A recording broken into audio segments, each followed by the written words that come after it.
कि ब्रह्मा जी ने कश्यप ऋषि को प्रकट किया था और इन्हीं श्रीमद् भागवत के मध्य में नारायण कवच नाम की विद्या का अनुसंधान किया। वृत्तासुर नाम के राक्षस का वध हुआ और भागवत के 7वें स्कंध में प्रहलाद चरित्र की चर्चा की गई, जिनके कारण ये अधिक मास भगवान ने बनाया।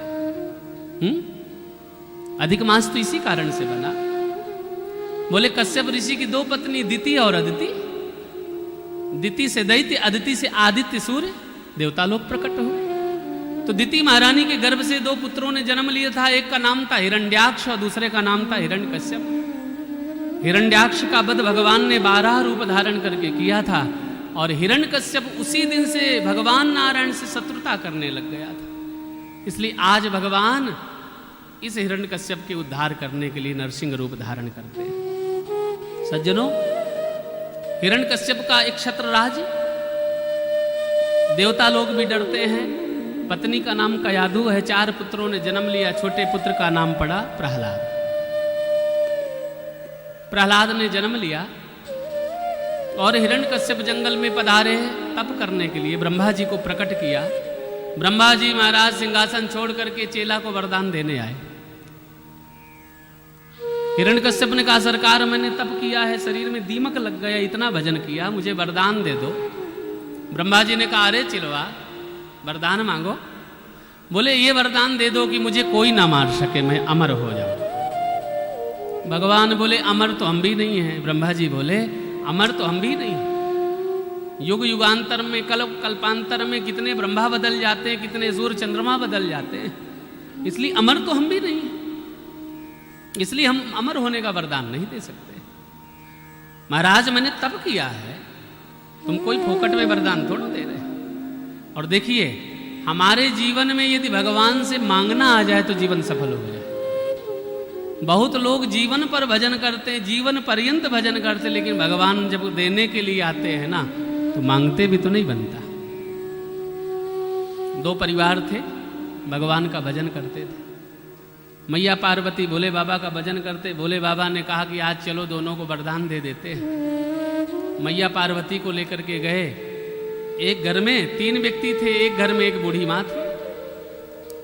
भोले बाबा ने कहा, अरे देवी, जिन्होंने जीवन में सत्संग नहीं सुना उनको वरदान भी दिया जाए तो वरदान भी वो नहीं अच्छे से ले सकते। पार्वती जी ने कहा, ऐसे ही तुम बातें करते रहते हो, मेरे सामने वरदान दे करके दिखाओ, लोग कैसे नहीं अच्छा वरदान मांगेंगे। भोले बाबा पार्वती जी रूप बदल करके घर में पधारे, घुसे। 3 आदमी थे उस घर में, पति पत्नी और बेटा। सबसे पहले भोले बाबा ने वेश बदल करके तीनों को बुलाया। बोले भैया, हम महात्मा हैं, आज हमारा मन खुश हुआ, तुमको वरदान देना चाहते। तो पत्नी ने कहा, सरकार यदि आप वरदान देना चाहते तो पहले मुझे वरदान दे दो। बोले क्या? बोले सरकार वरदान दोगे? बोले हाँ, जो वरदान देंगे वो बिल्कुल सत्य होगा। तो पत्नी ने कहा, सरकार बुढ़ापे में कष्ट बहुत होता है, इसलिए वरदान यदि देना चाहते हो तो मुझे ऐसा वरदान दे दो कि मैं अब 16 साल की सुंदरी फिर से बन जाऊं। बेचारी की उम्र रही होगी 66 वर्ष की, 70 वर्ष की। जैसे महाराज उस बुढ़िया ने वरदान मांगा कि मैं 16 साल की सुंदरी बन जाऊं, पार्वती जी की तरफ भोले बाबा ने देखा। बोले देखा, हमने कहा वरदान मांगो, वरदान ऐसे मांगा। तो आदमी बगल में बैठा था, बिल्कुल से दांतों को चबा करके बोला, अच्छा बुढ़ापा भजन करने के लिए फिर 16 साल की सुंदरी बनना चाहती। 16 साल की सुंदरी बन गई थी, क्योंकि वरदान में शक्ति थी।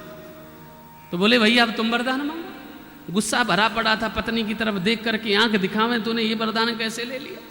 भोले बाबा ने कहा, भैया जो वरदान मांगोगे सब सत्य होगा। बोले अब आप मांगो। बोले बस वरदान ऐसा दे दो कि इसको जो तुमने 16 साल की सुंदरी बनाया है ना, इसको तो कुतिया बना दो। मांग लिया वरदान। अब वरदान बस निकलते ही वो तो कुतिया बन गई। 3 आदमी थे वरदान मांगने वाले, बचा बेटा। बारी अब उसकी आई। भोले बाबा ने कहा कि बेटा अब तुम वरदान मांगो। उसने सोचा अब क्या मांगूं, खेल ही बिगड़ गया घर का। बोले प्रभु, जो जैसा था वैसे ही हमारे घर में कर दो। फिर वो बूढ़ी माँ बन गई। पार्वती जी की तरफ भोले बाबा ने इशारा किया। बोले जीवन में सत्संग तो इन्होंने किया नहीं। मांगा है मैंने श्याम से वरदान एक ही, तेरी कृपा बनी रहे जब तक है जिंदगी। कहते हैं लोग जिंदगी किस्मत की बात है, किस्मत बनाना भी मगर गोविंद के हाथ। कर ले यकीन अब तेरा ज्यादा समय नहीं, इसलिए मांगना भी तो नहीं आता। सत्संग के बिना मांग भी भगवान से हम लोग अच्छे से नहीं रख सकते। इसलिए पार्वती जी को दिखाया कि देखो हमने तीनों को वरदान दिया, लेकिन यथास्थिति रही, कुछ बदलाव नहीं।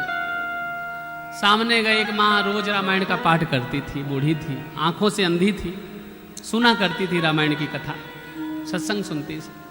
भोले बाबा ने कहा देखो मैया, अरे देखो पार्वती, अब ये बूढ़ी माँ सत्संग करने जाती है रोज। आइए, जय बोलो वृंदावन बिहारी लाल की जय।